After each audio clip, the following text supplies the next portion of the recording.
नमस्कार साथियों, मैं विवेक उपाध्याय एक बार फिर से आप सभी का अपने YouTube चैनल विवेक शक्ति में हार्दिक स्वागत करता हूं। तो साथियों, हम लोग जो है पाचन तंत्र पढ़ रहे थे। तो पाचन तंत्र में मैंने ये बताया था कि पाचन तंत्र जो है वो कई अंग जो है एक साथ पाचन तंत्र में फंक्शनिंग करते हैं। यानी कि पाचन तंत्र पहली बात जुड़ा किससे है? पाचन से जुड़ा है। और पाचन का मतलब मैंने बताया था कि कोई जटिल कार्बनिक पदार्थ है, अगर वो सरल कार्बनिक पदार्थ में टूट रहा है तो वही हमारा पाचन है। तो इस पाचन में जो है हमारे शरीर के कई अंग हिस्सा लेते हैं। तो उसमें हम लोग जो है सबसे पहले मुख के विषय में पढ़े थे। मुख से ही तो हम लोग जो है अंतर्ग्रहण भोजन का करते हैं। उसके बाद हम लोग अंतर्ग्रहण के ही संदर्भ में जो है हम लोगों ने बात दांत की थी, जीभ की थी। तो जीभ में स्वाद कलिकाएँ वगैरह की चर्चा हुई थी, तथा दांत में हम लोग दांत के प्रकार देखे थे। तो अब हम उसी के क्रम में हम लोग धीरे धीरे पाचन तंत्र में जो है आगे के अंगों में बढ़ते हैं और देखते हैं कि उनका जो है हमारे पाचन में क्या महत्व है। तो जैसा कि आप लोगों के स्क्रीन पर ये जो फिगर दिख रहा होगा, ये मैंने जो है टूटा फूटा ही सही बनाने का प्रयास किया है कि जिससे कि जो है आप लोगों को बेहतर समझाया जा सके। तो जैसा कि ये स्पष्ट ही है कि हम लोग जो है भोजन जब लेते हैं तो मुख से ग्रहण करते हैं भोजन, और यहाँ पर ये ग्रसनी है। अभी हम लोग बारी बारी से हर एक अंग के बारे में जो है डिटेल्ड में पढ़ेंगे। तो भोजन हमारा ग्रसनी से होते हुए ग्रासनली में आता है, और ग्रासनली हमारी किससे जुड़ी होती है? आमाशय, जिससे हम लोग पेट भी कहते हैं। हालांकि अगर देखा जाए तो ये लगभग सभी पेट के ही भाग हैं, लेकिन जो जैसे गांव में जो पेट बोलते हैं वो यही आमाशय है, स्टमक। तो ये हमारा आमाशय है। ये लीवर है, जिसको हम लोग यकृत, कलेजी जो भी कह लीजिए वो है। ये पैंक्रियाज है। ये हमारी बड़ी आंत है, ये छोटी आंत है, और ये इधर लास्ट में मल द्वार है या एनस है।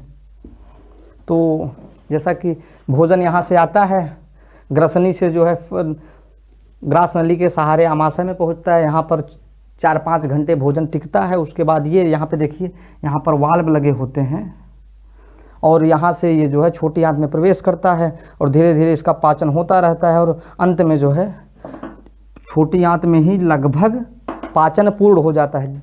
यानी कि जिसका पाचन हमारे शरीर में होना होता है वो छोटी आंत तक आते आते उसका पाचन हो चुका होता है। यानी कि अगर हमारे शरीर में जो है छोटी आंत अगर भोजन को नहीं पचा पाई तो वो आगे भी वो भोजन फिर नहीं पचेगा। फिर इसके बाद जो है बड़ी आंत से होते हुए मलद्वार से बाहर निकल जाता है। तो ये तो पूरा एक आउटलाइन है। अब हम लोग जो है एग्ज़ाम में जैसे प्रश्न आते हैं वैसे हम लोग पढ़ेंगे। अब उसमें हम लोग जो है मुख हम लोग पढ़ चुके हैं। मुख में हम लोग दांत, जीभ वगैरह पढ़ चुके हैं। अब हम लोग बात करते हैं फेरिंग्स की।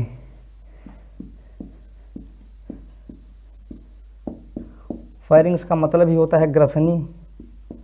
ग्रसनी से जैसे नाम से ही कुछ लग रहा है कि ये क्या करती होगी, ये जो है भोजन को निगलती होगी, ग्रसती होगी।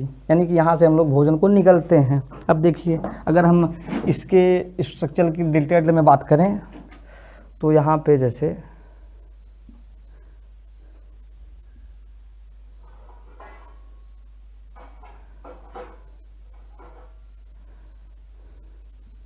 कुछ ऐसा स्ट्रक्चर होता है। एक हमारा क्या है, ये हमारा है निगल द्वार है,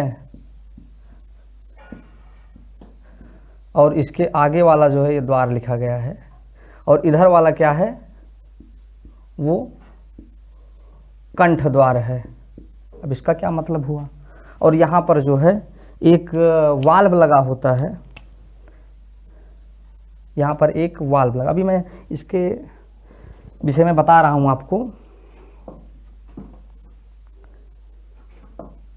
इस वाल्व का नाम होता है एपिग्लॉटिस।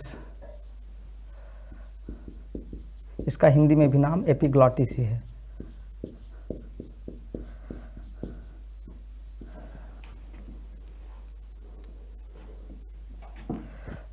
और ये हमारा ये गुलेट है यानी कि निगल द्वार है, और ये जो हमारा है ये ग्लॉटिस है।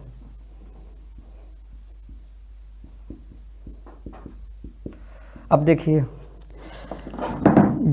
अब जैसे सांस लेने के भी हमारे शरीर में जब हम लोग सांस लेते हैं तो वो या तो मुख से लेंगे या तो नाक से लेंगे। तो जब इन दोनों से लेते हैं तो हमारे शरीर में जो श्वास है वो मुख के रास्ते या नाक के रास्ते प्रवेश करती है, और यहाँ पर जब आती है तो यहाँ पर आप देख रहे हैं कि एक वाल्व है, तथा इसी ग्रसनी में ही जो निगल द्वार है और जो कंठ द्वार है, कंठ द्वार द्वारा हम लोग जो कि क्या लेते हैं, श्वास लेते हैं, इससे हम लोग श्वास लेते हैं। तो जो हमारी निगल द्वार है और कंठ द्वार है, ये दोनों जो है ग्रसनी में ही एक दूसरे को क्रॉस करती हैं या एक दूसरे को काटती हैं। अब इसमें क्या होता है, जब हम लोग वायुमंडल से ऑक्सीजन लेते हैं तो यही जो एपिग्लॉटिस वाल्व लगा हुआ है ये जो है श्वास नली को ढक लेता है। ऑक्सीजन लेंगे तो ये ग्रास नली को ढकेगा या निगल द्वार को ढकेगा, और जब हम लोग जो है जब भोजन खाते रहेंगे तो यही ग्रसनी हमारी इस कंठ द्वार को बंद कर देगी, निगल द्वार को खोल देगी, जिससे हमारा भोजन इसमें चला जाएगा। ठीक, और इसमें जो भोजन है वो शिथिलन एवं संकुचन की प्रक्रिया द्वारा आगे बढ़ता है। अब ये कौन सी प्रक्रिया है,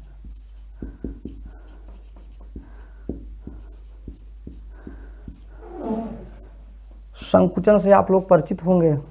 संकुचन का मतलब होता है कि सिकुड़ना, वही है संकुचन, और शिथिलन मतलब होता है कि वो शांत हो जाए।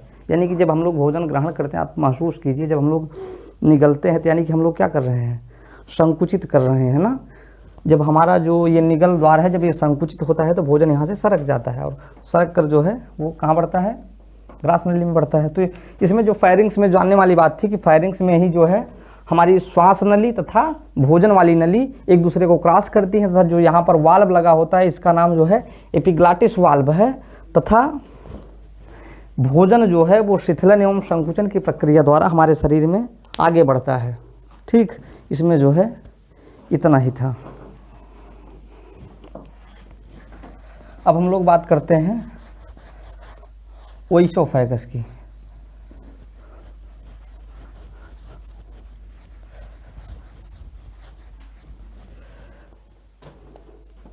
यानी कि ग्रसनी हो गए, अब हम लोग ग्रास नली की बात करते हैं।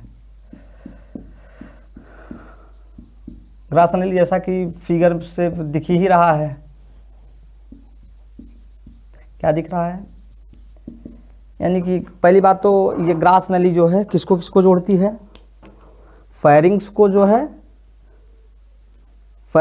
किससे जोड़ती है, आमाशय से जोड़ती है। ठीक, और इसमें क्या होता है कि जो पाचक ग्रंथियां हैं वो इसमें एब्सेंट होती हैं ग्रास नली में। इसका हमारे शरीर में पाचन में महत्व नहीं है, बल्कि इसका महत्व इतना है कि ये जो है हमारे भोजन को जो है ग्रसनी से जो है आमाशय तक पहुंचाती है।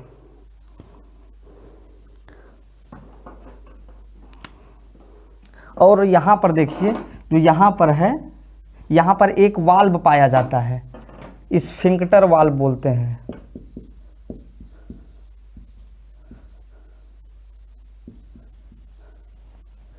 स्फिंक्टर वाल्व क्या करता है कि ये जो है भोजन को आमाशय से वापस जो है इसमें आने से रोकता है। जैसे ग्रसनी के केस में एक और बात तो आपको जाननी चाहिए कि जब कभी कभी जब हम लोग भोजन खाते हैं तो कभी कभी आप देखते हैं कि हिचकी आने लगती है या खांसी आने लगती है। तो ऐसा क्यों होता है, क्योंकि जो हमारा एपिग्लॉटिस वाल्व था वो कभी कभी क्या होता है कि जब हम लोग एक साथ खा भी रहे होते हैं और बोल भी रहे होते हैं तो हमारा जो एपिग्लॉटिस वाल्व है वो कंफ्यूज हो जाता है कि उसको जो है कि वो कौन सी नली खोली जाए।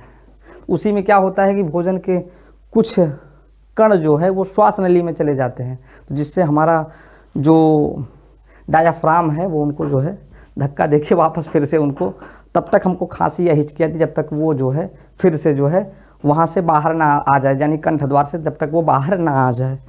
तो वो थी। और ग्रसनी में बस इतना ही था कि जो ग्रसनी है इसमें पाचक ग्रंथियाँ एब्सेंट होती हैं, अनुपस्थित होती हैं, और ये क्या करता है, ग्रास नली जो है ग्रसनी को जो है आमाशय से जोड़ती है तथा इसी के रास्ते जो है भोजन हमारे पेट तक पहुंचता है। तो इसमें बस इतना ही था।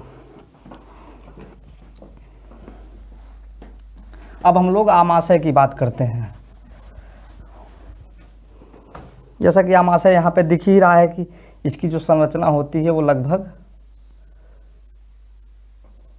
जे के आकार की कुछ होती है, ऐसा कुछ करके, ठीक। यहाँ पर मैंने बताया ही कि यहाँ पर स्फिंक्टर वाल्व पाया जाता है, ठीक। अब इसके बाद जो है इसको जो है 3 भागों में आमाशय को बांटा जा सकता है। पहला है फंडस, जो दूसरा भाग है वो जो है कार्डिया है, तथा जो तीसरा भाग है वो पाइलोरी कहा जाता है, ठीक। तो यहाँ पर जो है यही मुख्यतः जो है इसको 3 भागों में बांटा जाता है। पाइलोरिक है ये। अब इसमें देखिए इसमें क्या होता है। पहली बात तो इसमें जो है यहाँ पर स्फिंक्टर वाल्व पाया जाता है, जो है ग्रास नली को जो है आमाशय से जोड़ता है। इसकी चर्चा हम लोग कर ही चुके हैं। जो यहाँ पर वाल्व पाया जाता है ये क्या करता है कि भोजन को जो है वापस पुनः ग्रास नली में नहीं जाने देता है, ठीक। इसको जो है 3 भागों में बांटा जाता है। ये कभी पूछा नहीं जाता कि इसके तीनों भाग कौन से हैं। अब देखिए यहाँ पर जो है यहाँ पर एक परत पाई जाती है किनारों पर, जिसे हम लोग म्यूकस लेयर कहते हैं।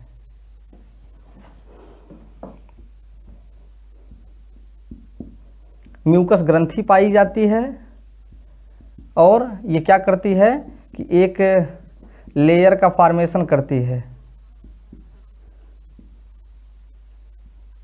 म्यूकस परत पाई जाती है, जो ये परत जो है ये हमारी आमाशय की आंतरिक दीवारों की जो है HCl अम्ल से रक्षा करती है। आंतरिक दीवारों की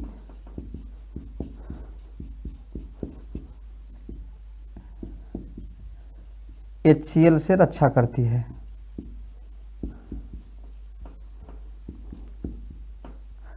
तथा यहाँ पर जो है